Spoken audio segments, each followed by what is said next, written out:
I was really loving the music when the record label people come in, because that's how we find artists. Because these guys, honestly, you went through a lot of the early part of your career not signed, and you didn't really want to sign with anybody. Totally. That was a part of the whole journey, correct? Just us and our fans in the beginning, yeah. We were like super stubborn. We were like, we're independent. He even had like lines in certain raps that actually never came out. But he was like, we're never signing to a record label, and we did. Never ever let a record label sign.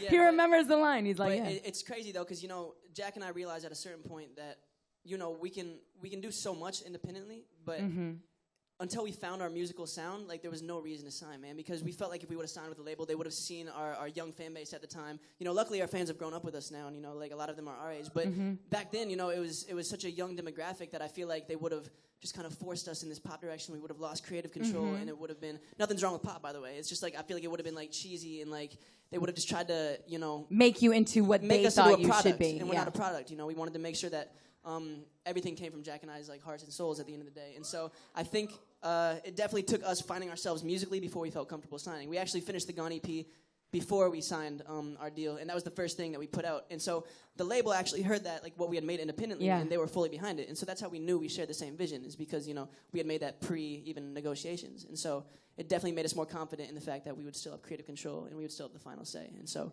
yeah. Well, I got to tell you, I was loving it. You guys are clearly loving that EP. It's amazing. But there are a lot of different influences that I felt like I heard in there. Like, one of my favorite artists out right now is Jon Bellion. And I felt a little Jon Bellion. We've had him for hit sessions. That's like a huge compliment, because we listened to him like all of 2015. That was like the only artist, because that's when we discovered him. We love him, so I'm like super impressed. He's really dope. Obviously, there was a little bit of The Weeknd in there, a little bit of Drake. I got a little Eminem vibe. I'll take all of those. But I'm just saying, yeah. so you can share some of your musical inspirations with these guys, and then maybe let us know, I'm just saying, what we can expect from the project as we move forward. Because obviously we have Beg, and we're loving it. Are we loving Beg? Thank you. Yeah. We love Beg. No, yeah, okay, so y'all can expect, I already know. Okay, listen. Listen, we have so many songs. You will get Daydreaming at some point, but we have this rollout plan. We have 10 songs that are going to come out between now and July 6th, and there's... Oh! Yeah. Okay. Because that's something like we've really felt bad about. We really deprive our fans of music, and I feel like we hold on to songs so long to the point where like we lose interest in them, even though we know they're dying for them. Like Daydreaming is like a year-old song at this point. For me, I'm past that, But you guys haven't even heard it, so I feel bad. I feel really bad. But I think the biggest thing is like Jack and I will always get like so anxious to put out music and like excited that we'll start like playing snippets or doing unreleased songs on tour, and because we want the fans to hear it. And then obviously it's not fully up to us when the date is that they drop. There's definitely like some politics behind it. And so yeah, I think we definitely get a little too ahead of ourselves sometimes. I know you guys hate the word soon. It's like the kryptonite of Jack and Jack. But what I think is really cool, and then I'm gonna go back to the audience. I love the fact that you guys come from this space. Like, you weren't born into a YouTube world, right? Kids that are literally being born now are now, that's all they're gonna know. So you were at like the cusp. You were at the beginning of this whole kind of thing.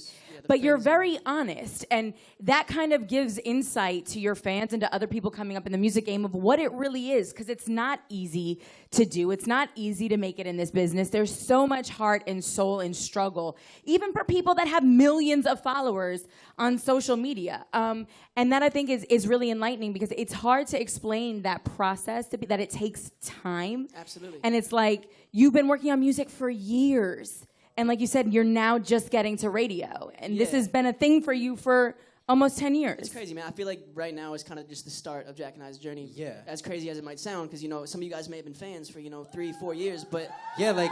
I know we got some day ones in the other day I saw a tweet, and I know, actually, I'm pretty sure I'm lying. I didn't see a tweet. He told me about it, okay? And he told me, he was like, yo, Beg is 4 years... sorry, not Beg, Jesus. Flights is 4 years old, which is the second song we ever released. And, like, if I would have thought back then, like, this is going to take 4 years to get your first song to radio, like, I may have been a little discouraged, but just it was the grind and the process and how it all naturally just progressed that made it just so fun. much more it was rewarding, just, exactly. Yeah. Like, now we're finally doing it. And if you put us out in front of, like, a bunch of people back 4 years ago, I would have probably made a fool of myself, you know. And now I'm sure I still do sometimes, but But that's why we love you. But it's cool though. Yeah, we feel like we really, you know, like put in our 10,000 hours and put in our like work. You know what I'm saying? And so at the end of the day, it's cool because Jack and I, like, now when we step in the booth, we feel fully confident in everything we do. Like, we'll listen back to certain songs and we'll, like, you know, kind of be cringing deep to our souls, if I'm gonna be honest. Just because I'm like, where's your our delivery? delivery At, is bro? like, Come on, like, why are you so? why are timid in you the even booth? saying these words? It doesn't sound like you want to say these words, but like now it's like we have purpose and we have meaning behind the words that we write, and it's fully us writing these songs, which is amazing. And I feel like that's what you guys are gonna see with this next wave of music. It's like so many Very steps personal. ahead of where we've been. So. Yeah.